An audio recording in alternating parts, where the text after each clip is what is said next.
బులెటిన్లో breaking news చూస్తున్నాము. YCP నేతలకు టీడీపీ నేత జయచంద్రారెడ్డి సవాలు విసిరారు.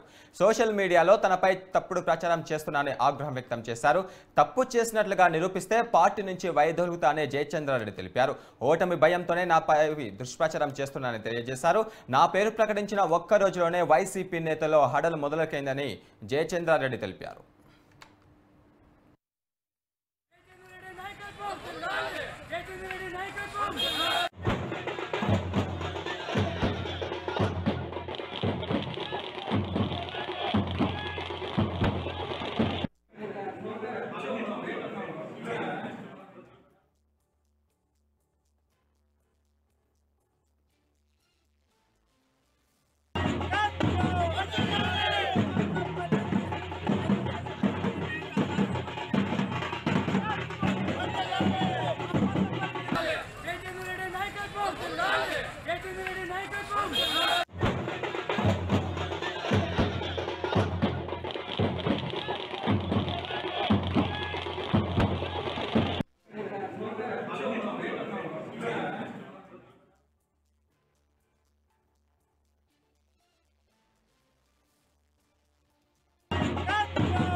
టీడీపీ నేత జయచంద్రారెడ్డి వైసీపీ నేతలకు సవాలు విసిరారు. సోషల్ మీడియాలో తనపైన తప్పుడు ప్రచారం చేస్తున్నారని ఆగ్రహం వ్యక్తం చేశారు. తప్పు చేసినట్లుగా నిరూపిస్తే పార్టీ నుంచి వైదొలుగుతానని ఆయన సవాలు చేశారు. ఓటమి భయంతోనే నాపై దుష్ప్రచారం చేస్తున్నారని ఆయన తెలియజేశారు. నా పేరు ప్రకటించిన ఒక్క రోజులోనే వైసీపీ నేతల గుండెల్లో భయం పట్టుకుందని జయచంద్రారెడ్డి తెలిపారు. ఇదే అంశంపై మరిన్ని వివరాలు మా ప్రతినిధి హరిబాబు అందిస్తారు. హరిబాబు చెప్పండి.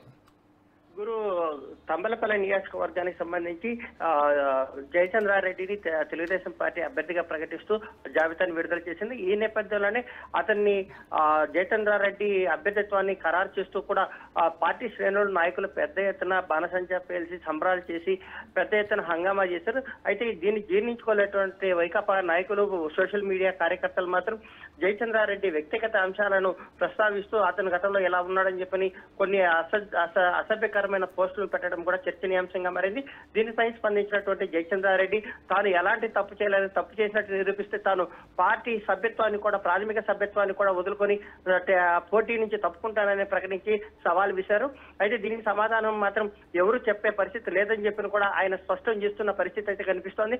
అయితే తెలుగుదేశం పార్టీలో ఉన్నటువంటి ద్వితీయ నాయకత్వం అలాగే శంకర్ చెందిన వర్గీయులు కూడా కొంతమంది ఈ వీళ్ళ కుమ్మక్కై ఇలాంటి చర్యలకు పాల్పడుతున్నారన్న అనుమానాలు వ్యక్తం చేస్తున్న పరిస్థితుల్లో తెలుగుదేశం పార్టీకి సంబంధించినటువంటి పూర్తి స్థాయి నాయకత్వం కానీ, కార్యకర్తలు కానీ జయచంద్రారెడ్డి నాయకత్వాన్ని బలపరుస్తున్నారు. గురు, థ్యాంక్ యూ హరిబాబు.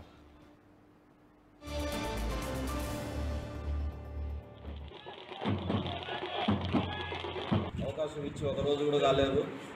ఒక్క రోజుకే ఈ జన సమూహాన్ని, మనకు వచ్చిన ఆదరణాన్ని, దీన్ని చూసి ఓర్చలేక ఈ వైసీపీ సోషల్ మీడియా వైకాపా నాయకులు ఇప్పటికే భయపడిపోయినారు. ఇప్పుడు మన ఓటమి ఖాయమని నిర్ధారించుకున్నట్టున్నారు. అందుకే నా మీద నేనేదో మిథున్ రెడ్డి దగ్గర మేనేజర్గా పనిచేస్తానని, లేకపోతే ఇంకోటి ఏదో వ్యాపారాల్లో ఉన్నానని, వాళ్ళతో ఉన్నానని దుష్ప్రచారాలు మొదలుపెట్టినారు. ఏ ఒక్కడైనా నేను సవాల్ చేస్తానా, నాకు మిథున్ రెడ్డికి ఏ కనెక్షన్, ఏ బిజినెస్లో ఏ కనెక్షన్ ఉన్నా మీరు తీసుకొస్తే ఈరోజే నేను పార్టీకి, మా అధినాయకులకు ఆయన పాదం మీద, ఆయన కాళ్ళ మీద పడి నేను చేసిన తప్పు ఒప్పుకుంటానని చెప్పి బయటపోతాను. మీకు దమ్ము ధైర్యం ఉంటే ఎవరికైనా నేను సవాల్ విసురుతానా, ఇది చేస్తానది వైసీపీ నాయకులే, ఏ తెలుగుదేశం పార్టీ నాయకులు ఇది చేయరు. ఎందుకంటే తెలుగుదేశం అనేది అది ఒక మంచి కుటుంబము. మా కుటుంబంలో